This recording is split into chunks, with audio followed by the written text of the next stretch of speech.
دوستو، تین بے شرم بے حیا لوگ تھے۔ ان تینوں میں آپس میں ایک دن بحث ہوتی ہے کہ ہم تینوں میں سب سے زیادہ بے شرم بے حیا کون ہے۔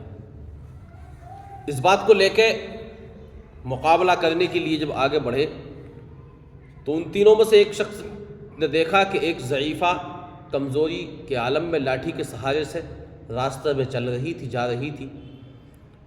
ان میں کا ایک بے شرم گیا، اس بوڑھی کے لات ماری اور وہ گر گئی۔ اس نے کہا کہ دیکھو میں کتنا بڑا بے رحم، بے شرم، بے حیا ہوں، مجھ سے بڑا کون ہو سکتا ہے۔ دوسرا گیا، اس نے جا کے اس گری کے اوپر سے 2-4 لاتیں ماری، کہا دیکھو میں تجھ سے بھی بڑا بے شرم ہوں۔ اب یہ دونوں کہنے لگے کہ ہم بڑے بے شرم، بے غیرت، بے حیا ہیں۔ تو اس پر اس تیسرے شخص سے کہا کہ تو ہمارے مقابلے میں کیا ہو سکتا ہے۔ اس نے کہا کہ بڑا بے غیرت میں ہی ہوں، میرے برابر تم نہیں ہو۔ جتنی بڑی بے غیرتی، بے حیائی مجھ میں ہے تم میں نہیں ہے۔ کہا وہ کیسے؟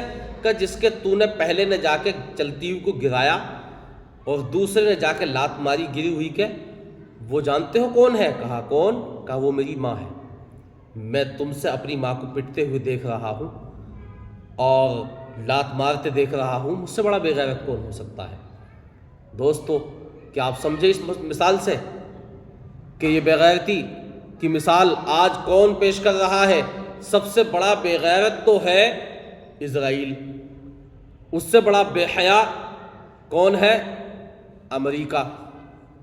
اسرائیل جو ظلم کر رہا ہے اور امریکہ جو ظلم کرا رہا ہے، اور اس سے بھی بڑا جو تیسرا بے حیا ہے وہ ہے عرب ممالک، اور ان میں سب سے بڑا بے غیرت، بے حیا، نااہل، مکار، ناہنجار، یہود کی ناجائز اولاد جو ہے وہ ہے سعودی عرب۔ جو سعودی عرب امریکہ اور اسرائیل سے دوستی کا پروانہ دے رہا ہے، دوستی کا پیغام دے رہا ہے۔